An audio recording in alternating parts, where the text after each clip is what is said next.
กิดดับเนี่ยมันมุ่งถึงกิริยาของจิตแต่การเกิดดับของกายหยาบๆเนี่ยมันหมายถึงการยุดกับการเคลื่อน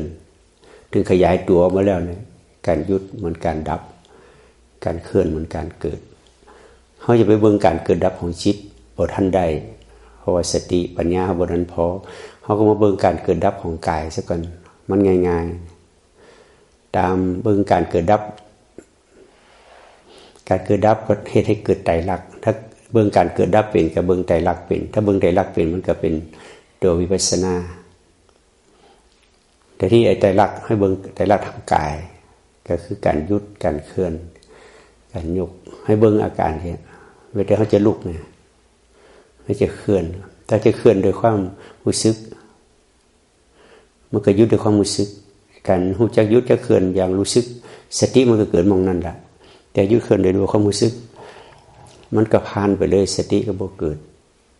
เพราะนั้นมีใส่ความตั้งใจที่จะรู้นะแต่บ่ได้บ่เบิ่งตั้งใจที่จะเฮ็ดต่อเนื่องไว้สิเด้คือตั้งใจรู้สมาธิแปลว่าความตั้งใจสมาหิโตปริสุทโธกัมมนิโยเพิ่นเด้สมาธิบ่ได้แปลว่านั่งสงบเด้แปลว่าสมาหิโต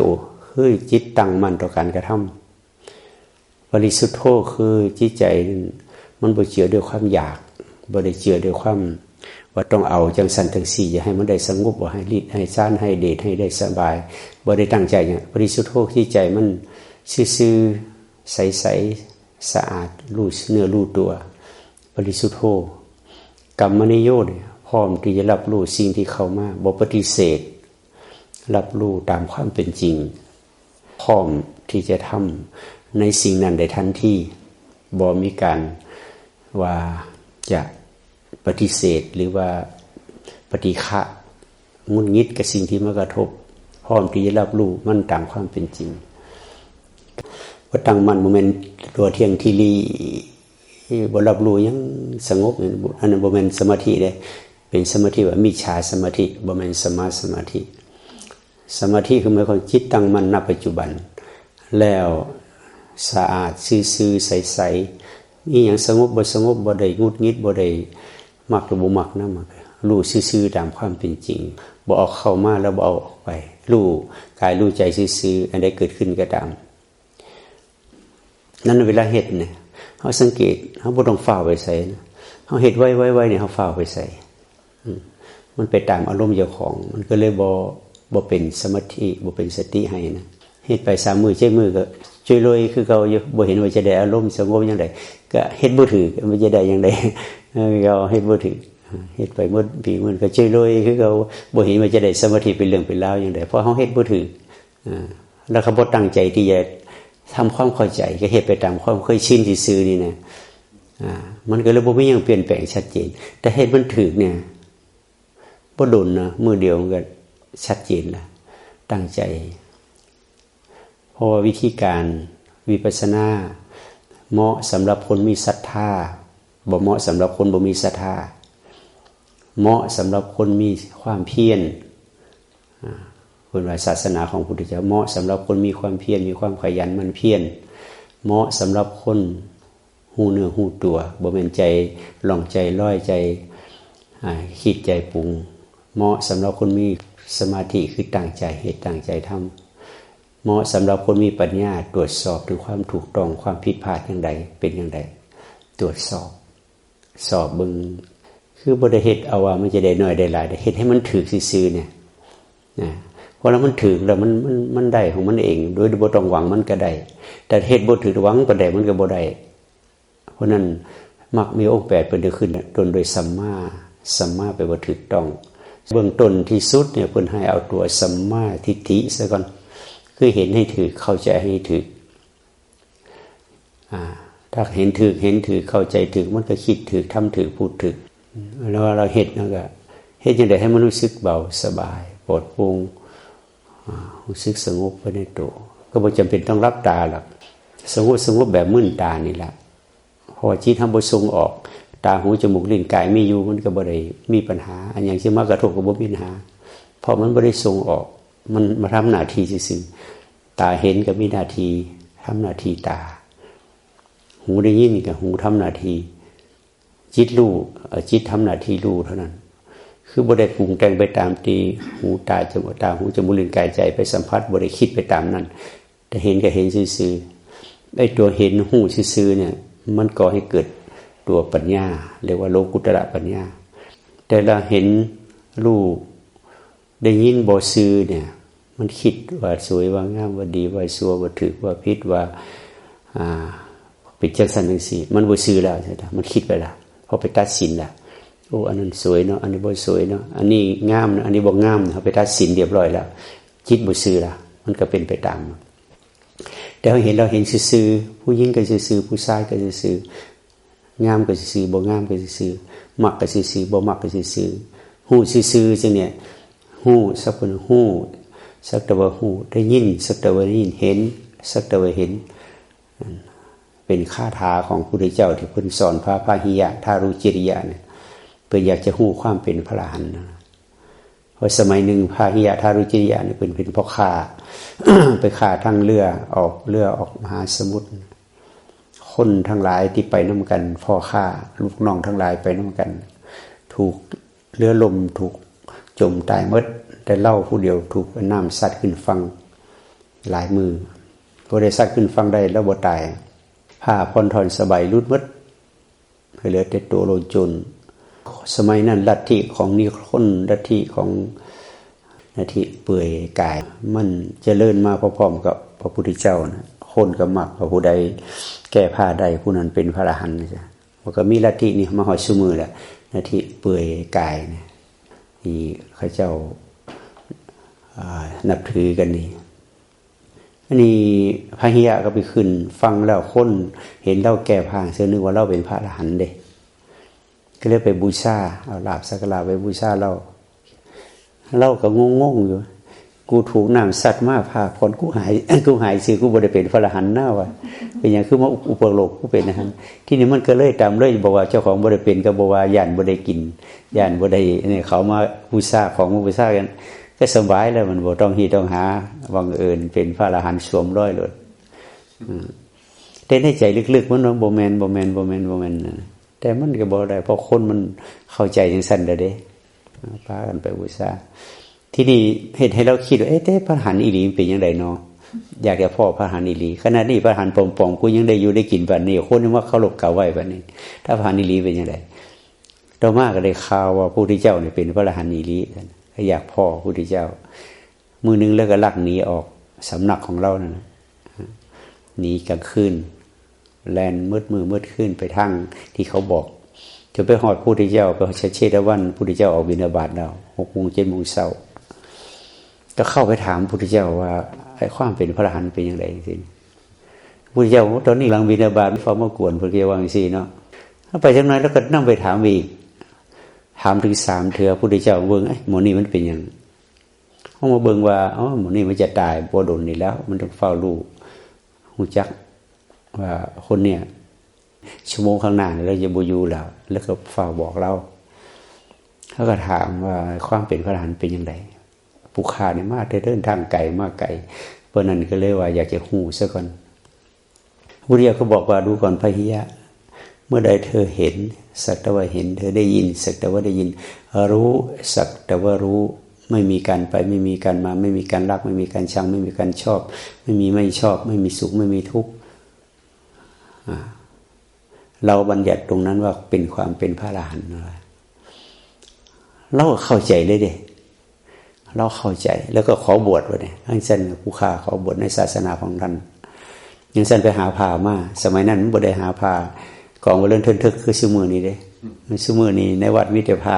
สบงจีวรเป็นไตดีบ่มีผู้บวชครูบาก็หากินกับผ้าเอาผ้ามาบางสกุลมาซักบางสกุลมาผ้าป่าอยู่พ่อวันนั้นน่ะก็บ่มีผู้บวชพ่อวันใดสมัยนั้นบ่มีหลายกว่านี้เด้เอาไปหาผ้ามาเราก็ไปนำหาผ้าสมัยนั้นผ้าเนี่ยต้องมาหาได้2แหล่งเด้1ประสาที่เขาเอาผ้าขาวห่อศพไปทิ่มแล้วเขาเอาข้างต้นไม้ไว้เขาบ่เผานำกันมันหายาก2ก็คือบอนทิ้งขยะเวลาเขาตัดผ้าตัดแพรมันเศษมันเหลือเขาไปทิ้งขยะอยู่หั่นมันใกล้กองขยะแล้วก็ไปหาเป็นชิ้นกับกองขยะในช่วงนั้นชาวบ้านเขาก็ปล่อยงูปล่อยควายจากแหล่งมันบ่ล่ะ ไปหากินงัวควายมันเคยไปกินกองขยะกินใบติงใบตองนี่แม่งัวไม่รู้อ่อนคูนนึงก็แล่นไปพอเปิดแรงมันก็แล่นไปกองขยะคือมันไปซุมือละที่นี่ตามตัวก็ได้งัวหน่อยเนี่ยเวลาไปพ่อคนมันจะเข้าไปซิดไปเล่นไปดมไปอย่างนั้นเนาะที่นี่พวกนี้มันก็ลูกเล่นเด้แม่งัวมันเห็นว่าคนจะทำลายลูกมันเนี่ยมันบ่เข้าใจว่ามากกว่ามันก็แล่นมัดควิดนะอย่างแห้งเลยต่ำไปติดเข้าไปเลยเล่าก็ถึงอ่อนถึงเพี้ยนโดนต่ำเดียวเท่านั้นโอ้ไปเอาหลอดแล้วเนี่ยนิพพานเราได้เข้าใจธรรมะแล้วก็นิพพานในคณะนั้นเลยในคณะก่อนจะตายได้สติปึ๊กขึ้นมาแล้วสบายไปเลยบ่ได้ทรมานนี้ได้นิพพานหน่อยเดียวก็ตายเนี่ยบ่คุ้มเลยไปเป็นพระอรหันต์เข้าเดียวที่นี่ก็มีกลับมาวัดไปออกไม่ออกมันนำมาจากหันที่วัดเนาะว่าถามว่าอุบายโซกที่นำถามปัญหาท่านตรงนั้นถูกว่าคิดใจแล้วเช่นว่าที่นี่พาไปโศกันเพราะว่าวังหันว่าพระพุทธเจ้าบอกว่าพระหิยะตัวนี้เป็นผู้บรรลุธรรมแล้วไปยังคือมันชะตากรรมเป็นวันคนบรรลุธรรมเห็นแมนบ่ว่าน่ะก็เลยสงสัยพากันไปถามพระพุทธเจ้าบอกว่าคนคนนั้นมีบุญขนาดผู้ขาทั้งหลายปฏิบัติเหยียบตายยังบ่ได้บรรลุอันนี้คือมาฟังธรรมข้อเดียวนึงแต่บรรลุธรรมเราถูก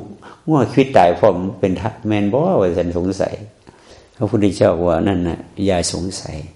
เพราะนั่นคือชะตากรรมของเราเป็นอย่างเราก็ได้บรรลุธรรมตักชาติตะเก่าเนี่ยเราเคยบำเพ็ญปฏิบัติธรรมมาก่อนเป็นหลายศาสตร์แต่มีอยู่ศาสตร์นึงเนี่ยเราบ่ทันหมดกิเลสบรรลุธรรมคณะปฏิบัติธรรมเรายังไปเกิดอยู่คณะเกิดอยู่ศาสตร์นึงเป็นคนลูกคนรวยว่าคนเนี่ย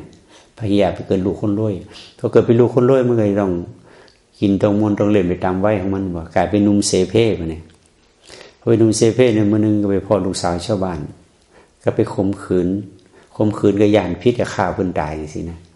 ที่นี่ตอนก่อนจะตายนางนั้นมันอาฆาตไว้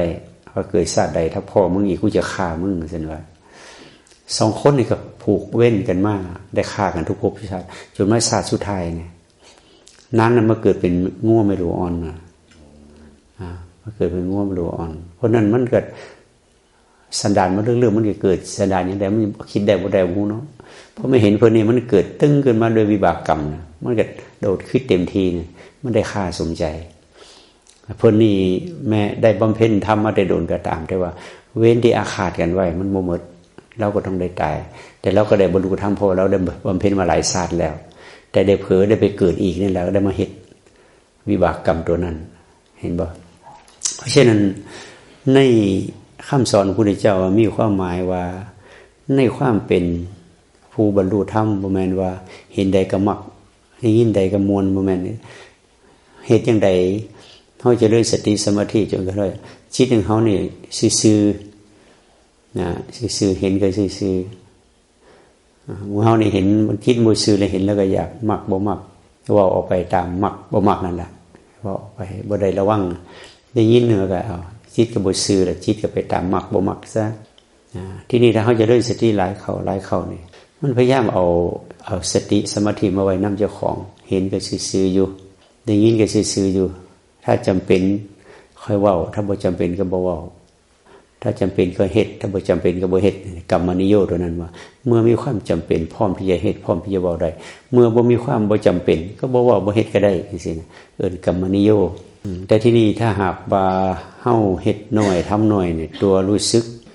สติสมาธิที่รู้เนี่ยมันบ่พอ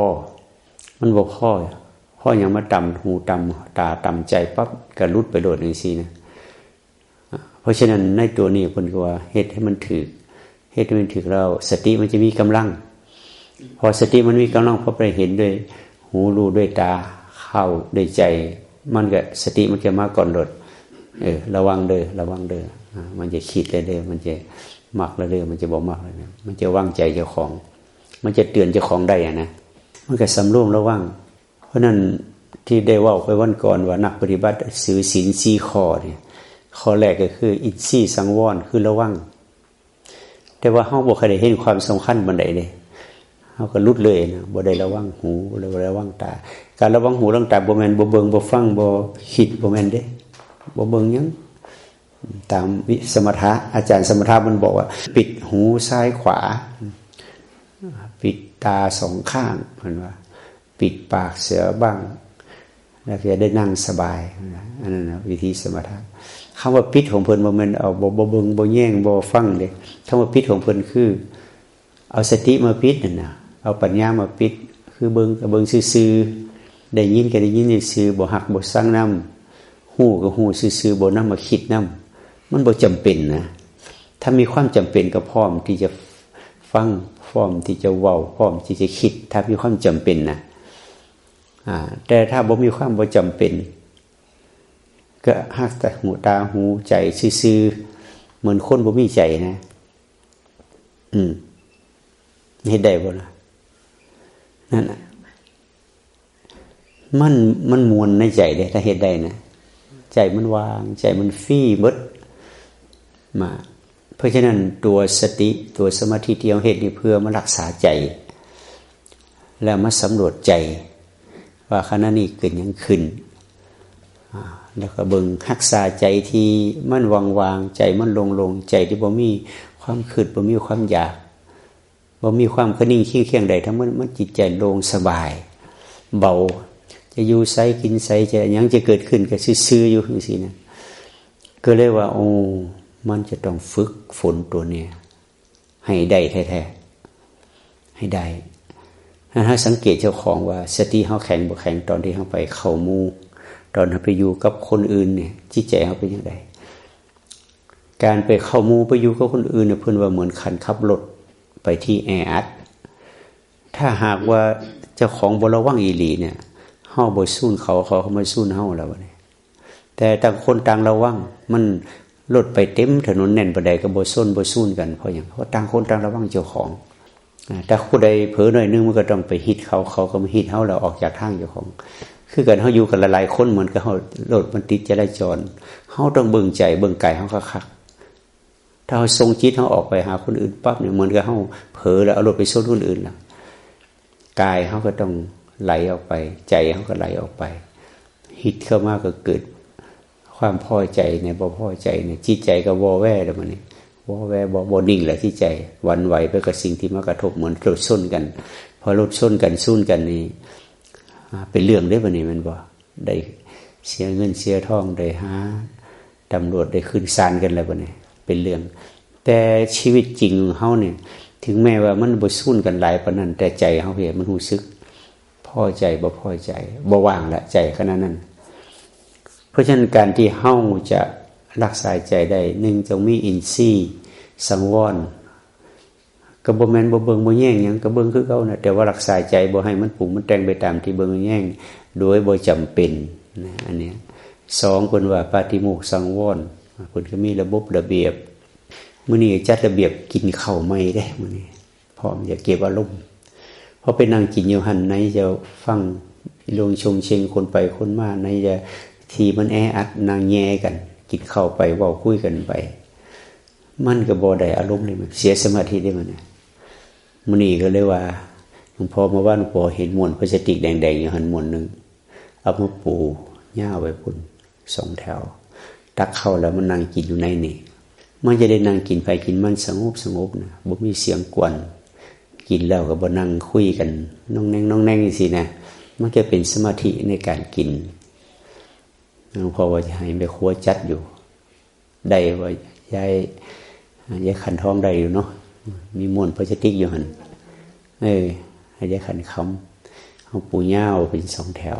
พระเฮาก็มานั่งฉันอยู่นี่ล่ะเพื่อให้มันได้สงบได้วิเวกได้การกินได้พิจารณากินแล้วก็บ่เฝ้าลูกเฝ้านี้กินแล้วก็นั่งสั่งจังหวะต่ออยู่หั่นละ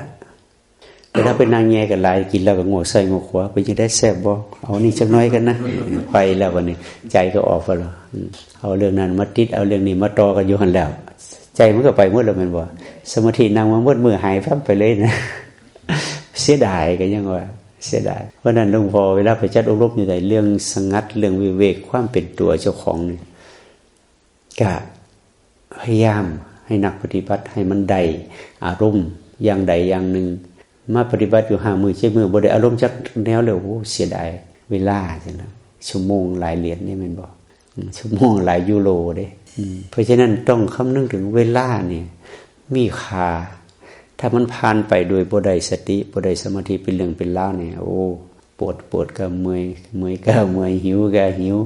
นอนหลับก็บ่ได้นอนได้เล่นก็บ่ได้เล่นได้เว้าก็บ่ได้เว้าเสียหายหลายแนวเด้แต่ถ้าหากว่าตั้งใจเฮ็ดตั้งใจทำมันได้อีหลีเด้พอไปจัดอยู่ชิคาโกเนี่ยยายคนหนึ่งเราตั้งใจตอนแรกบ่เป็นท่าเราเบิ่งเลยลงชงเชงไปตามเรื่องของเราบัดเราตั้งใจเฮ็ดบ่โดนน่ะเราได้สมาธิโอ้ดีใจหลายบ่ถึง3 มื้อซั่นเด้มื้อกลัวๆเท่านั้นโอ้ว่าผู้ใดก็ได้เลี้ยวผู้ใดก็เมิดงานซื่อๆเด้อบ่ได้หยังจังซี่นะเพราะความตั้งใจอย่างที่ว่าตั้งใจให้ถือเพราะว่ามันบ่ยากนะแต่ที่มันยากเพราะเฮาตั้งใจบางทีก็ตั้งใจหลายโพดหรือตั้งใจบ่ถือแต่ว่าบ่แม่นได้ตั้งใจตอนเวลาเฮ็ดได้ตั้งใจตอนไปอาบน้ำบ่ตอนไปกินข้าวบ่ตอนไปอยู่เขารับเขานอนบ่ตอนไปอยู่กับหมู่บ่ตั้งใจสำรวมระวังเจ้าของเส้นนะบ่แม่นตั้งใจตอนที่มันนั่งเฮ็ดบางทีตั้งใจมันนั่งเฮ็ดมือออกไปแล้วบ่ตั้งใจหลุดไปเลยมันจะว่าโยมคนนึงอยู่แอตแลนตาโอ้ยในห้องมันได้อารมณ์ดีเหมือนพระอริยะพอจะออกจากห้องไปแล้วจักมันหลุดไปไสวะนะไปเป็นปุถุชนคือเก่าพุ่นนะอันนั้นเจ้าสำรวมบ่เป็นว่านั่นอันนี้คือที่เฮาบอกกันไว้เพื่อเฮาอย่าบ่ได้เสียเวลาเวลานั่งเฮ็ดก็คือกันตอนแรกนั่งตรงนี้ดิเที่ยงที่รีเป็นว่าโดนไปงอมลงบ่ฮู้เมียเด้ไปแทนที่ค่อยปรับค่อยปรุงเจ้าของค่อยแอดจัดเจ้าของเรื่อยๆหายใจลึกๆนั่งตรงๆสักพักมันก็เพิ่นไปว่าตั้งสติใหม่แอดจัดปรับใหม่อยู่ซื่อซั่นล่ะแต่ก่อนที่จะปรับจะปรุงพยายามรู้สึกฮู้เมียดีๆอันใดเป็นการเคลื่อนอันใดเป็นการหยุดกำหนดรู้กำหนดเคลื่อนนี่ก็คือกำหนดการเกิดการดับของกายมันอยู่ใกล้ๆนะบางทีมันไกลหลายโพนทั้งมองบ่เห็นนะ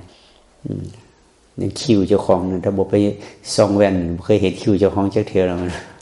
หน้าเจ้าของก็บ่เห็นจักเทื่ออยู่หน้ามันไกลโพดนะบ่เห็นต้องไปเบิ่งกระจกเดี๋ยวได้เห็นนะคือกันตัวสติบางทีมันไกลโพดเฮาเลยเบิ่งบ่เห็นเฮาก็ต้องกลับมา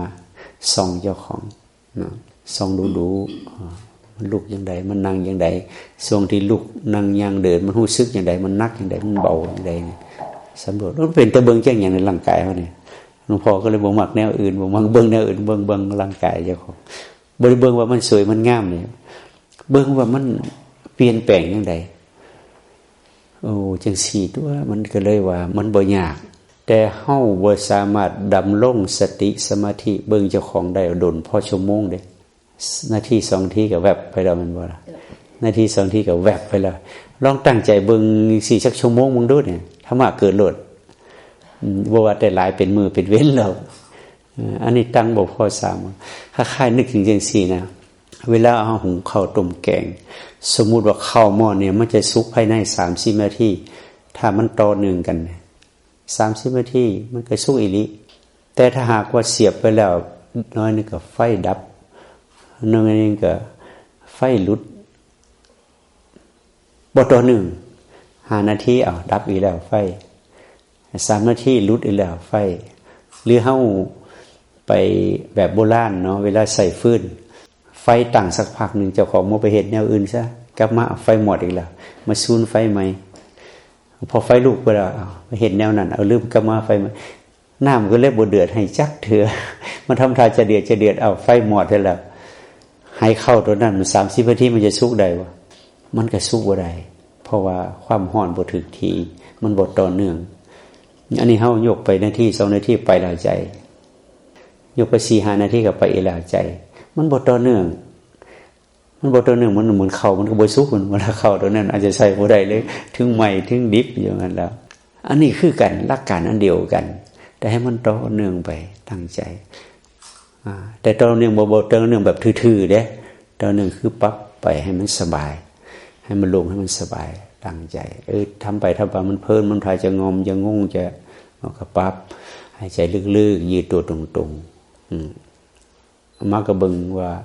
ยุ่มผู้ใดตั้งตัวบ่ตรงเพลินไปมาก็อย่าไปจับตัวให้ตรงเอาเข่าดันหลังให้ตรงแต่ผู้หญิงเฮ็ดบ่ได้แล้วเขาเจ้าก็โวยวายขึ้นมายุ่งเลยนะ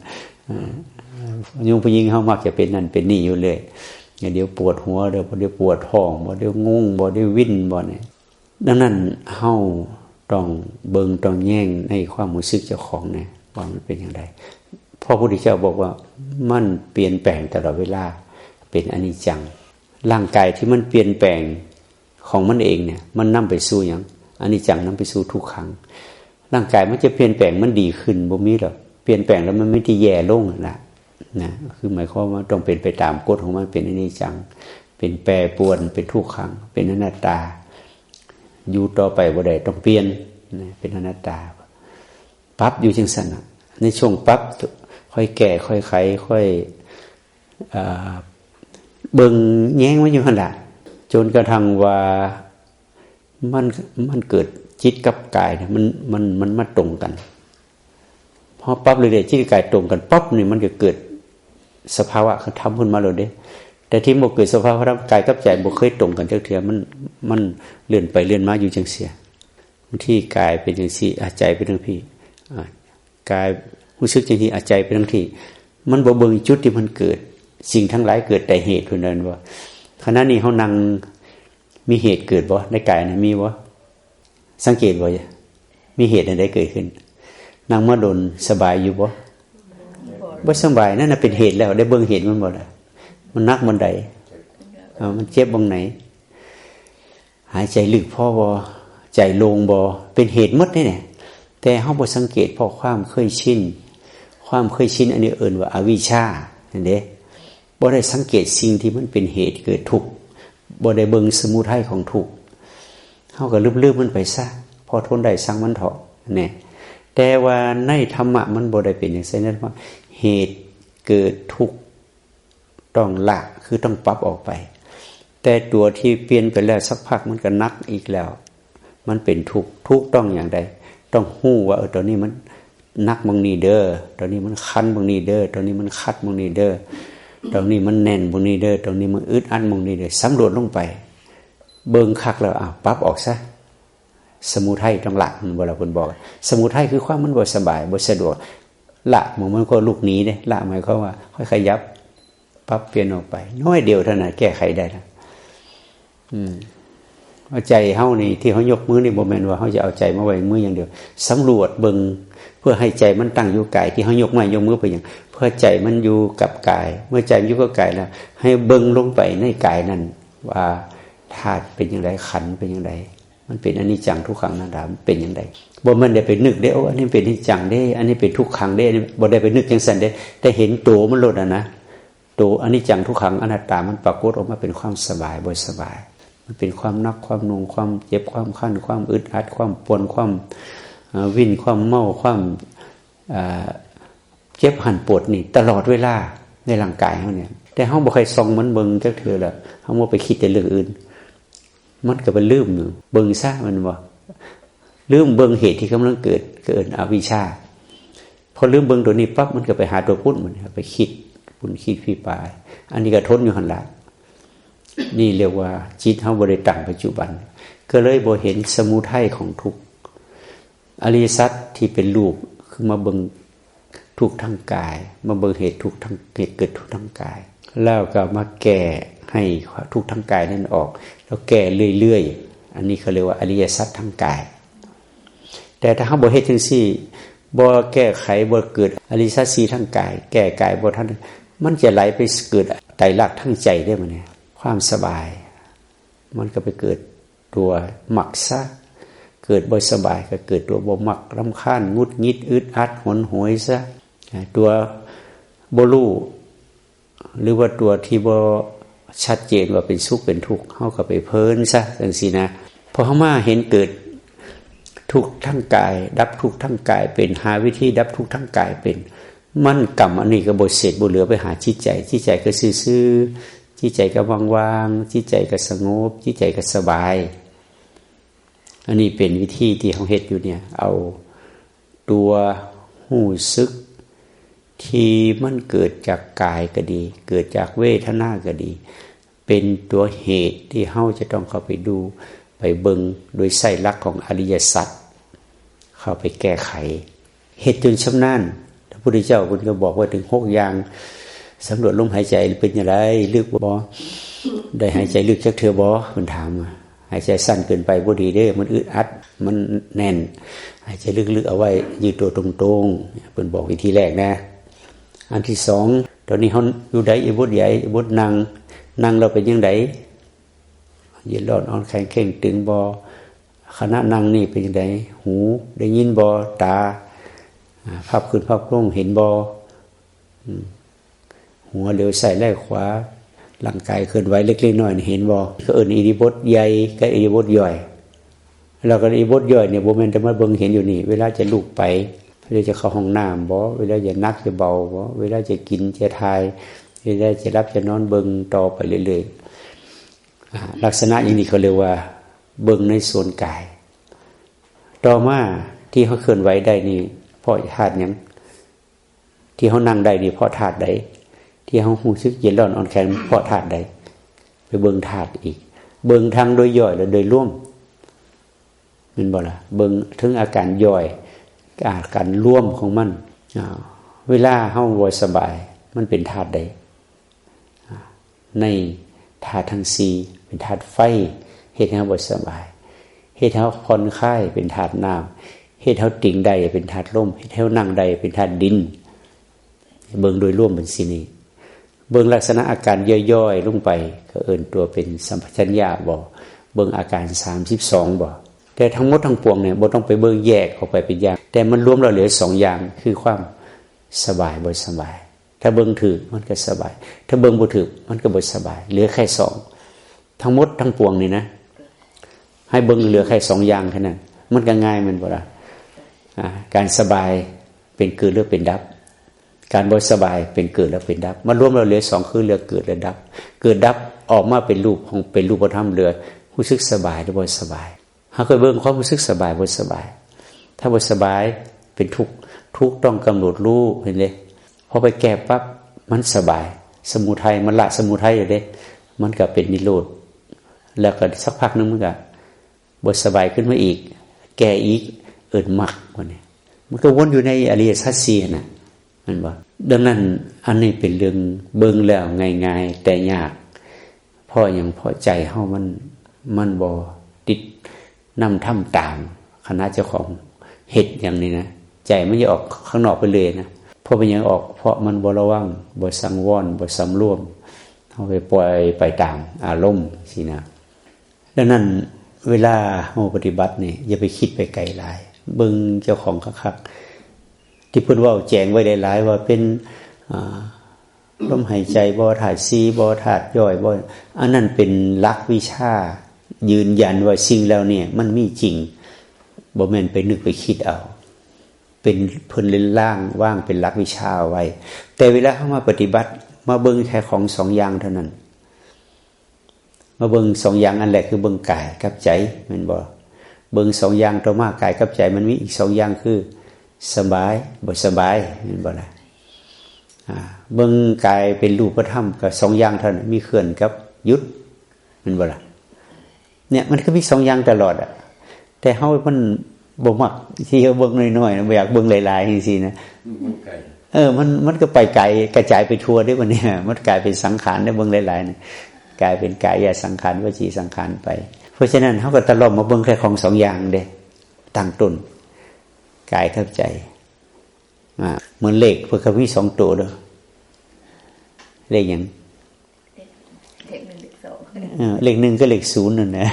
เลข1ก็เป็นเกิดเลข0ก็เป็นดับแค่นั้นแหละจะเป็น2 3 4 5 6 7ก็คือตัวเดียวนั่นน่ะแต่มันต้องมีเลข0อยู่นำถ้าเลข0อยู่หน้าบ่มีค่าหยังตัวหลังถ้าเลข0อยู่หลังก็มีค่ามันบ่ล่ะถ้าสมมุติว่าเอาการดับขึ้นหน้าเนี่ยบ่มีปัญหาหยังการดับคือเลข0แต่ถ้าเอาการเกิดขึ้นหน้ามีปัญหาเอา1 2 3 4 5 7 8 9ขึ้นหน้ามีปัญหาแต่เอา0มาไว้หน้าพวกข้างหลังนี่0หมดบ่มีค่าให้มันบ่ล่ะคือกันถ้าเฮากำหนดการดับการหยุดการผ่อนคลายนั่นเป็นเลข0ล่ะแต่ถ้าหากบ่ได้กำหนดการหยุดมันเคลื่อนจิตมันเคลื่อนตลอดมันกลายเป็นเลข1 2 3 4 5 7 8 9ได้บ่นี่ เคลื่อนน้อยเคลื่อนหลายแล้วแต่ถ้าเคลื่อนหลายก็เป็น2-3ขยายไปเลยถ้าเคลื่อนน้อยก็กลับลงมาเป็น1จังซี่นะอันนี้คือหลักการอันเดียวกันหมดเด้บ่แม่นแตกต่างเด้สมมุติ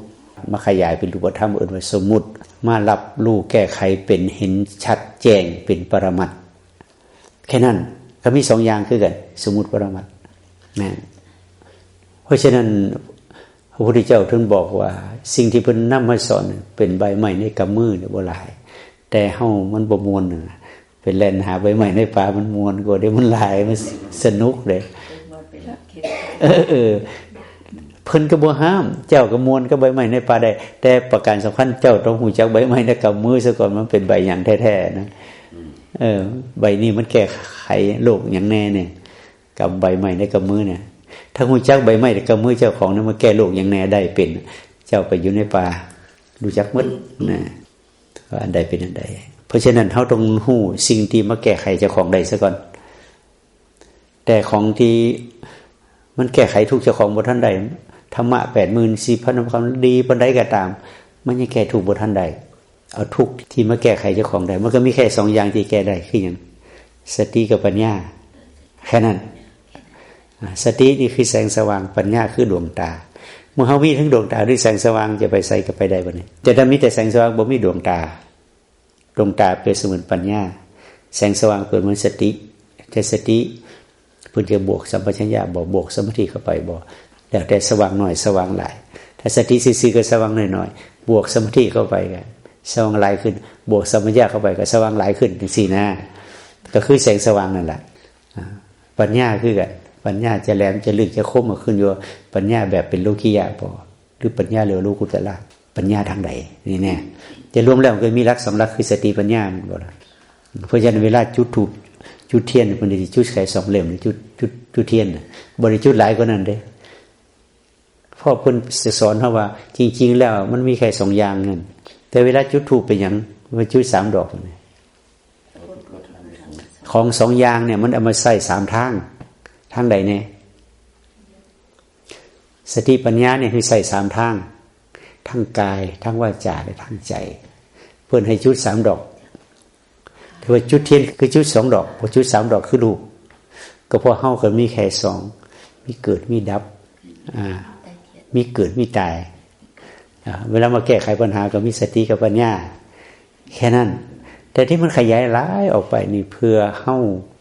จะเข้าใจและใส่เป็นนะเข้าใจและใส่เป็นแต่ถ้าหากเข้าใจใส่เป็นแล้วของหลายๆก็ร่วมเป็นของน้อยละคนนี้ที่มาใส่นั่นเวลาเฮาสิลุกจะนั่งจะย่างจะเดินเนี่ยพยายามในช่วงนั้นครูบาบ่ได้ตามไปบอกเลยเด้ตัวไผตัวมันแล้วในช่วงที่เอาไปใส่นี่นะจะมาบอกตอนเช้าตอนแลงแค่นี้ล่ะตอนเอาไปใส่นี่ตัวไผตัวมันแล้วแต่ปัญญาเจ้าแล้วบัดนี้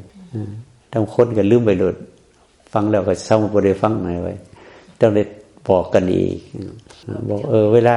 ปฏิบัติไปนั่งง่วงงอกนี่เฮาก็บอกง่วงมันบ่เกิดขึ้นปุ๊บปั๊บเกิดได้มันบอกมันเกิดมาแต่โดนเลยเฮาบ่เบิ่งมันนั่นน่ะเฮาบ่ปรับมันเกิดน้อยๆปั๊บง่ายเป็นบ่ล่ะ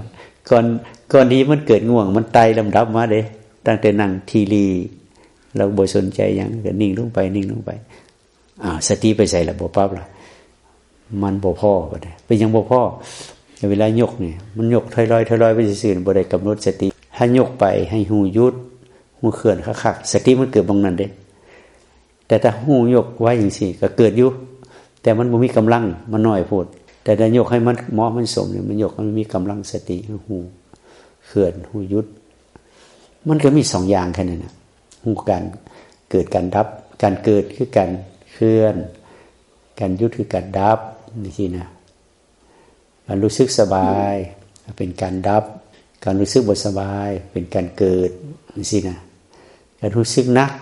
เป็นการเกิดเคลื่อนแล้วมันเบาก็มันก็ความหนักดับไปมันก็เป็นดับนี่สินะการคืดเพื่อการเกิด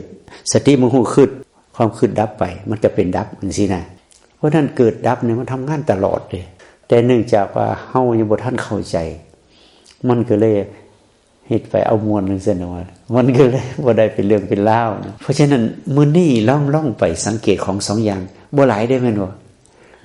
บ่หลายเบิ่งแต่การเกิดดับมันเป็นภาษา เข้าใจยากบอกว่าการยุดการเคลื่อนการสบายบ่สบายมันสัมผัสได้เด้มันบอกแล้วสบายมันเป็นสิบ่สบายมันเป็นสิก็หู้ตัวหยาบๆมันนี่แต่ตัวเกิดดับมันเป็นตัวปรมัตถ์มันเข้าใจยากแต่บอกว่ามันยุดมันเคลื่อนมันนักมันเบามันเข้ามันออกมันสบายบ่สบายสัมผัสได้มันบอกเฮาก็มาตามรู้ในส่วนง่ายๆนี่มันก็ง่ายสมมุติกำลังนั่งอยู่นี่มันนักนี่มันยังเกิดทุกข์เกิดแล้วมันว่าล่ะเฮาแซ่อยู่หั่นทุกข์มันก็เกิดเรื่อยๆเฮ็ดจังได๋ให้มันดับเฮาก็ละมันได้ละทุกข์คณะมันนักบ่จำเป็นต้องลุกเด้เฮาขยับหน่อยเดียวแค่นั้นแค่นี้มันก็หายแล้วมันว่าล่ะถามว่าเป็นหยังคือมันหนักเพราะว่าเฮาไปบอกหนทางการเดินของอนิจจังอนิจจังคือหยังเลือดล่มต้องหมุนตลอดได้แม่นบ่หมุนตลอดเวลาเฮาเป็นนักจักโลล่ะ30 50โลนี่เอานำนัก50โลเนี่ยไปทับสายยางนึกภาพบ่สายยางน้ำที่เขาเปิดมันกำลังแล่นๆเฮาเอาถุงปูนเอาอย่างนั้นไปทับปั๊บท่อมันตันท่อมันตีบน้ำก็บ่แล่นหรือแล่นน้อยๆคือกันเลือดลมกำลังแล่นตามเส้นตามสายตามเซลล์เนี่ยมันบ่แต่เฮาเอาน้ำหนักไปทับไว้ซะมันก็แล่นบ่ได้มันก็ความหนักก็เกิดว่านี่เหมือนสายน้ำบ่ถูกทับปุ่นสายปุ่นมันจะแตกเอาว่ะบ่แตกก็หลุดออกไปเคยเห็นบ่บ่แตกก็หลุดเวลาลากไปสายยางมันพับมันบ่ถ้าเปิดน้ำตึงๆสายหลุดแล้วไปต่อสายไม่สุดน้ำมันหลุดแล้วเฮาเห็นเหตุการณ์ปกติเป็นชีวิตประจำวันแต่เฮาบ่เคยโอปนญิโกคือบ่ได้น้อมเข้าเบิ่งเจ้าของนะอย่างสมมุติเฮากำลังคิดกำลังเว้าผู้ใดมาเบรกปุ๊บเนี่ยอารมณ์แตกพวกโดนมันบ่ผู้ใดมาคัดใจเจ้าของปั๊บเนี่ยเห็นบ่อันนั้นคือกำลังเกิดแล้วผู้ใดมายุดปั๊บการดับมันเกิดขึ้นทันทีมันเบรกบ่ทัน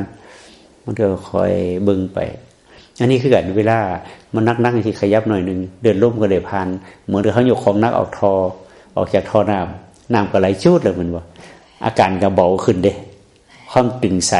ย่างตึงก็บ่ตึงคือเก่าล่ะน้ำก็ไหลจูดไปความนักความเบามันเกิดอยู่จังซั่นแต่ว่าเนื่องจากว่าเฮามันคิดไปไกลคิดไปลึกโพดว่าธรรมะของพุทธเจ้าเป็นจังซั่นภาคก็เว้าเป็นตายากเนาะเป็นตางึดนั่นนะเว้าไปไกลหลายๆพอโยมบ่เข้าใจสร้างบารมีหลายๆแม่เพิ่นน่ะสร้างบารมีหลายเฮ็ดศีลเฮ็ดทานหลายๆไปพุ่นได้เพิ่นเนี่ยบ่ได้มาว่าขยับหันขยับนี่มันก็พ้นไปแล้วจังซี่นะเพราะฉะนั้นมันก็เรื่องมันก็เลยเพ้นออกไปบ่เลยยากได้มันกายเป็นเรื่องยากแล้วนิพพานกลายเป็นเรื่องยากแล้วมันบ่ง่ายอย่างที่เฮาเว้ากันได้บัดนี้แต่ว่าสิ่งที่เฮาเว้าทำความเข้าใจเนี่ยเป็นเรื่องง่ายๆเด้แม่นบ่ว่ามันง่ายโพดเด้มันก็ง่ายโพดนี่แล้วคนเอาบ่เป็นว่าซั่นก็อย่างที่เว้าเมื่อวานน่ะว่าท้าวสามบดีผมเพิ่นเห็นพระพุทธเจ้าคิดว่าโอ้ยมันง่ายสิบ่มีผู้เอาดอกเพิ่นบ่อยากสอนผู้ใดนะสามบดีผมสอนแม่บางทีอาจจะมีคนเข้าใจได้เด้อท่านว่าซั่นนะแล้วก็ลองสอนลงบนก็มีคนเข้าใจอีหลีมันก็ง่ายๆพระอัญญาคนนี้ฟังแล้วฟังบทท่านจบแล้วได้อารมณ์เกิดขึ้นมาเข้าใจว่ายังกินจิสมุทัยธรรมังสัพพันธังนิโรธธรรมันติสิ่งใดสิ่งนั้นมันเกิดแล้วมันต้องดับมันมีแค่2อย่างนะมีเกิดก็มีดับเท่านั้นเราว่ามีเกิดก็มีดับเท่านั้นยังกินจิสมุทัยธรรมังสัพพันธังนิโรธธรรมังว่าทุกสิ่งทุกอย่างมันมีเกิดแล้วก็ดับบ่มีหยังที่เกิดแล้วบ่ดับไม่หยังเกิดแล้วบ่ตายบ่มีเพราะนั้นเฮาอย่าไปเฮ็ดมันหลายเรื่องเฮ็ดเบิ่งเกิดเบิ่งดับก็พอเราเข้าใจเลยบัดนี้ตั้งแต่มาแล้วก็ปฏิบัติเรื่องเกิดเรื่องดับตลอดบ่โดนนะบรรลุธรรมแล้วอธิบายให้อีก4หมู่อีก4คนหมู่อีก4คนเขาเข้าใจก็ได้บรรลุธรรมนำกันบ่โดนเด้แม่นบ่ก็เบิ่งแค่2อย่างแต่เฮาเนี่ยบ่ให้เบิ่งของ2อย่างปานใดก็ตามมันหาเรื่องจะเบิ่งหลายอย่างอยู่ดีเรื่องนั้นเรื่องนี้ชอบเรื่องนั้นมาคิดเจ็บเรื่องนิดมาต่อไปเรื่อยๆมันก็เลยเป็นหลายอย่างเด้บัดนี้มันได้ซ่ามาเบิ่งของ2อย่างเนี่ยบ่ยากเด้นักก็ให้เป็นเบาซะมันบ่สบายก็เฮ็ดมันสบายซะมันบ่มันอึดอัดก็เฮ็ดให้มันลงซะจังซี่นะมันบ่ยากเด้เนาะปฏิบัติธรรมง่ายๆเวลามัน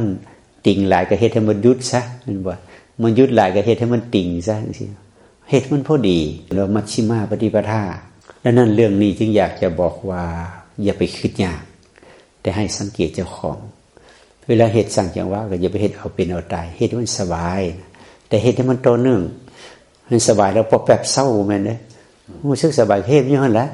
แต่คณะเฮ็ดนี่เพื่ออย่างเพื่อไปเห็นเหตุเกิดทุกข์ว่ามันจะง่วงตอนใดมันจะขี้ข้านตอนใดมันจะฟุ้งตอนใดมันจะอึดอัดตอนใดมันจะ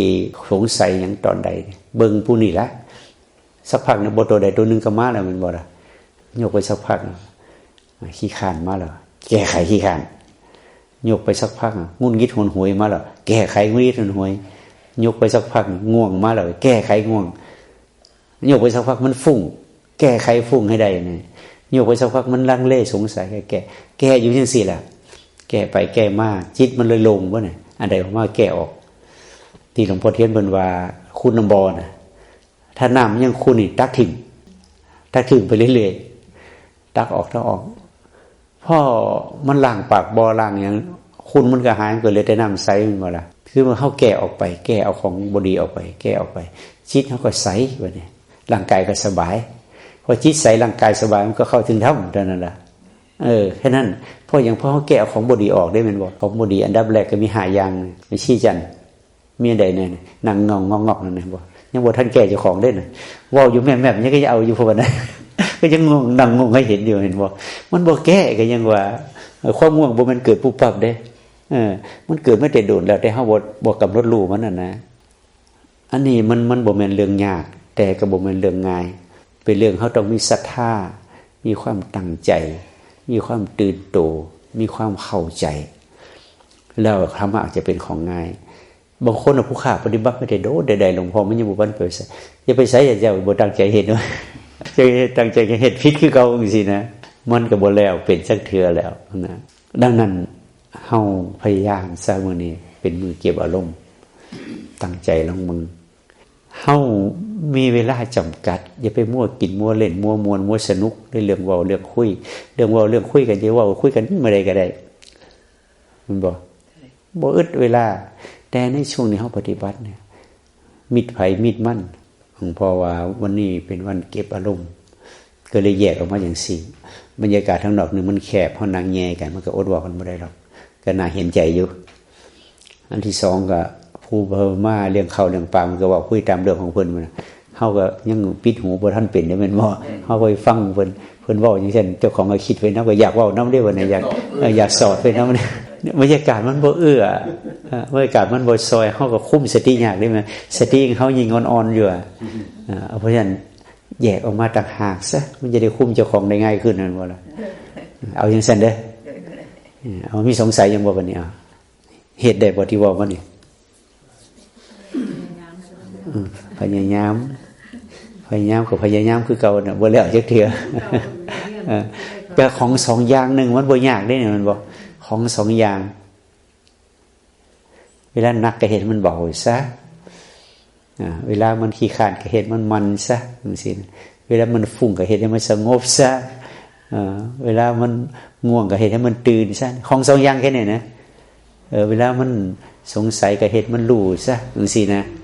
แค่สองอย่างแค่นี้บ่ยากเวลามันคันมันก็เก่าให้มันหายซะจังซี่นะเวลามันอึดอัดก็หายใจเข้าหายก็หายใจออกซะจังซี่นะของสองอย่างได้ขยันเฮ็ดกับมันเท่านั้นเดินก็จะมีสองอย่างเดินก้าวได้บ่แม่นก้าวซ้ายกับก้าวขวาได้คือมันมีการยุดกับการเคลื่อนแค่นั้นถ้าบ่ยุดมันจะเคลื่อนได้บ่มันบ่ได้เราต้องมันต้องยุดซะก่อนถึงจะเคลื่อนได้พอเคลื่อนแล้วมันจะต้องมียุดในตัวของมันมีเกิดแล้วก็ต้องมีดับโดยธรรมชาติของมันเฮาก้าวซ้ายก้าวขวาก็สอดคล้องกับของเกิดกับดับนั่นแหละแม่นบ่ล่ะมันถึงจะไปได้ดังนั้นเมื่อเฮารู้การเกิดการดับการยุดการเคลื่อนได้พอดีมันจะเกิดการพัฒนามันจะเกิดพลังแม้แต่ไฟนี่ก็มี2ขั้วได้ขั้วหยังก็ขั้วหยังเนกาทีฟโพสิทีฟโพขั้วบวกกับขั้วลบพอขั้วบวกขั้วลบพอดีกันมันเกิดแสงสว่างถ้าขั้วบวกขั้วลบต่างกันหน่อยนึงมันบ่เกิดเด้ไฟนี่แบบหรือดับไปเลยกำลังมันต่างกันมันต่างศักย์ต่างอำนาจกันเพิ่นว่าคือกันในร่างกายและจิตใจมันก็มีของสองอย่างจื้อไว้ให้ดีเด้อ